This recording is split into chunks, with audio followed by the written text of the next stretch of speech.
hasil dari pantulannya ya. Ini saya menggunakan cermin cekung ya adik-adik, cermin cekung. Coba adik-adik perhatikan.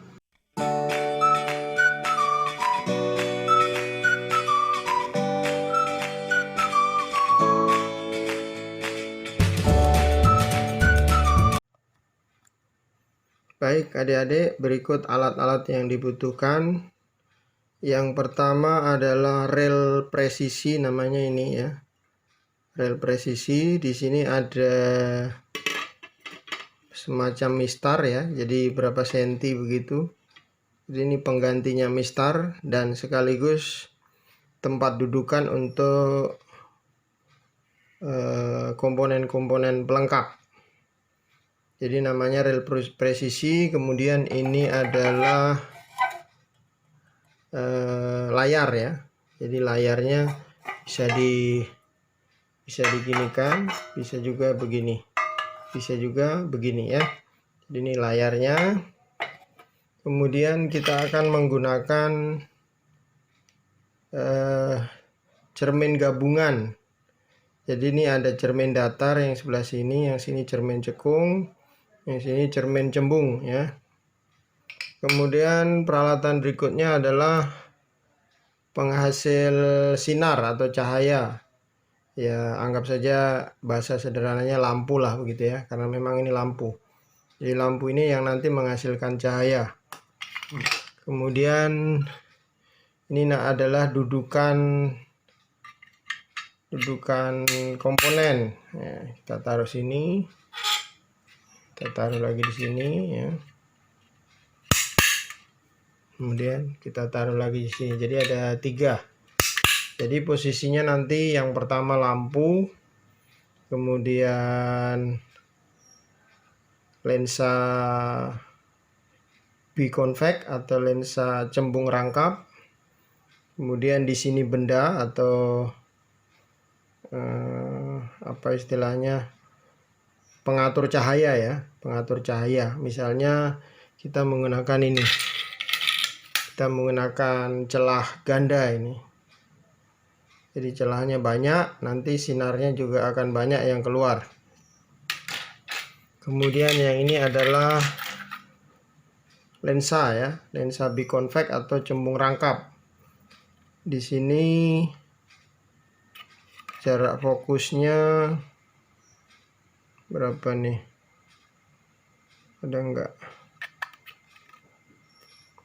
Jarak fokusnya 100 mm ya, 100 mm itu di atas. Saya lihat enggak ya, 100 mm.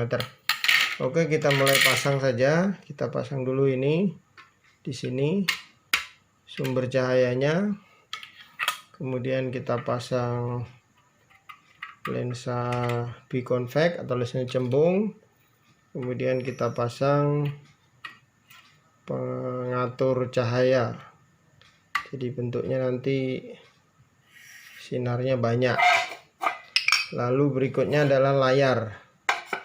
Layarnya seperti ini, dia agak miring ke sini ya.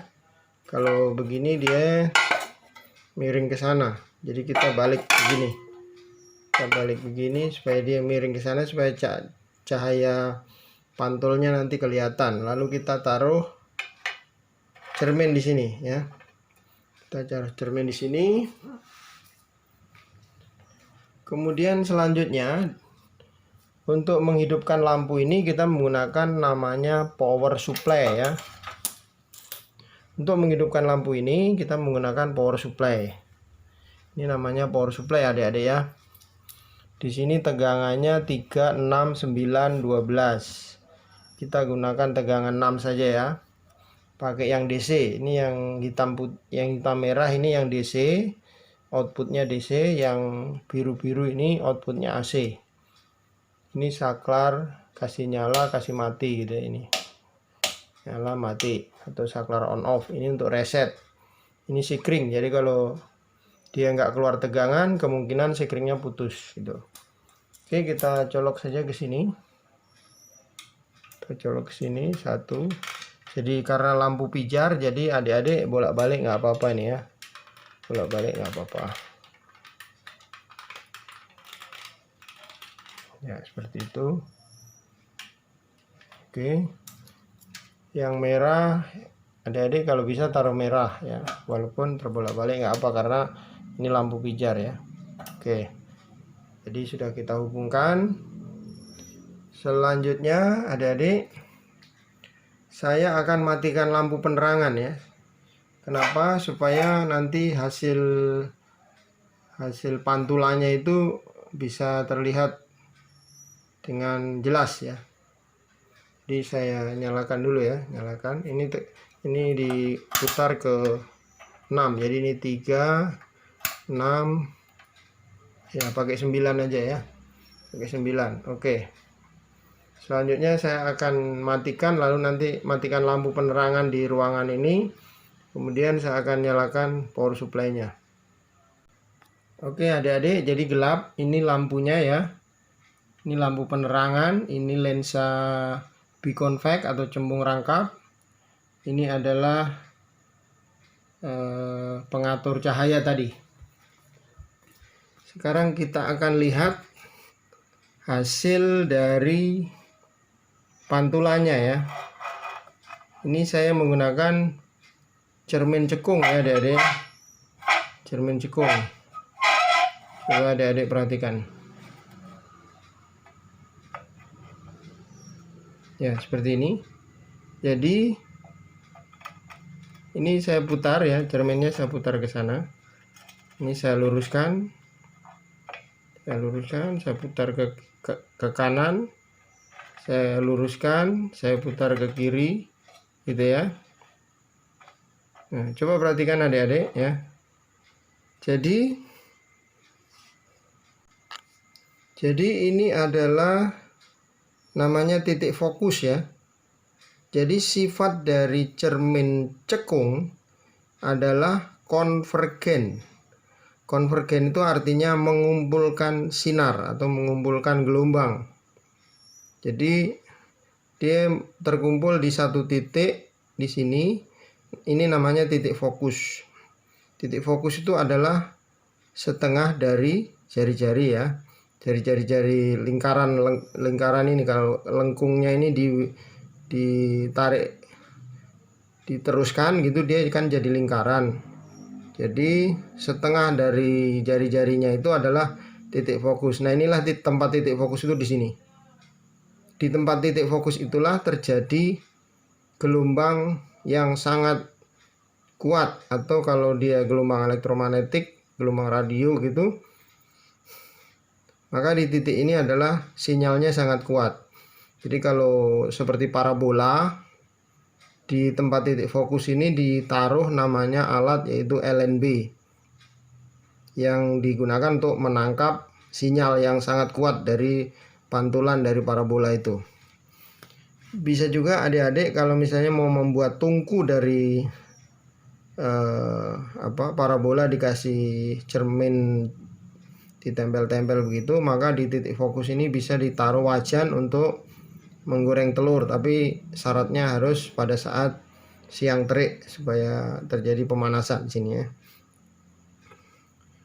Jadi ini untuk lensa, jadi ini untuk cermin cekung ya. Sekarang saya akan putar. Jadi dia akan dipantulkan menuju ke satu titik, namanya titik fokus. Ini ya, pantulannya ya. Pantulannya ke sana itu. Sekarang saya akan rubah. Saya putar. Ini adalah cermin datar. Jadi cermin datar menghasilkan pantulan seperti ini. Jadi tidak menyebar, tidak mengumpul. Jadi kalau cerminnya lurus, dia kembali lurus. Kalau saya geser ke sana, maka terjadi pantulan seperti ini. Saya geser ke sini, terjadi pantulan. Sekarang saya menggunakan cermin cembung. Nah, kalau adik-adik perhatikan, pantulannya itu adalah divergen. Divergen itu adalah menyebarkan gelombang atau menyebarkan sinar. Jadi sinar yang sejajar, ini sinar datangnya kan sejajar ini ya adik-adik ya. Sinar pantulnya itu menyebar atau melebar. Itulah sifat dari cermin cembung. Cermin cembung. Bisa juga sebaliknya. Kalau sinar datangnya itu yang dari tempat yang melebar, maka nanti bayangannya itu akan lurus gitu ya. Ini kan yang sinar datangnya kan yang lurus, jajar. Sinar pantulnya yang menyebar atau melebar. Bisa dibalik. Kalau sinar datangnya melebar, misalnya digunakan untuk memantau seisi ruangan, nah itu bisa pakai cermin cembung. Biasanya juga digunakan untuk kaca spion ya. Tujuannya apa? Harus menggunakan cermin cembung supaya semua objek yang ada di luar itu bisa masuk ke dalam satu cermin ini, gitu ya. Jadi bisa dilihat ya adik-adik ya, sifat-sifat pemantulan pada cermin lengkung dan cermin datar. Cermin lengkung itu terdiri dari cermin cekung dan cermin cembung. Jadi untuk yang cermin cembung dia divergen atau menyebarkan cahaya atau menyebarkan gelombang. Untuk cermin cekung dia mengumpulkan gelombang atau mengumpulkan cahaya ke satu titik, yaitu di titik fokus. Untuk cermin datar dia memantulkan kembali seperti arah gelombang datang. Kalau dia lurus, kalau dibelokkan ya seperti ini. Belokkan seperti ini. Oke adik-adik, demikian praktikum tentang pemantulan gelombang cahaya atau pemantulan gelombang secara umum. Jadi kalau yang sekarang ini kurang nampak karena lampu penerangan di ruangan ini lagi nyala. Jadi posisinya seperti ini, adik-adik bisa lihat. Saya matikan ya, sudah selesai. Oke, demikian. Terima kasih adik-adik sudah menonton. Semoga video ini bermanfaat dan bisa menambah pemahaman adik-adik setelah kemarin kita belajar secara teori. Maka dengan adanya praktikum ini bertambahlah pemahaman adik-adik mengenai alat-alat optik, terkhusus pemantulan cahaya pada cermin. Sekali lagi terima kasih. Saya akhiri. Wassalamualaikum warahmatullahi wabarakatuh.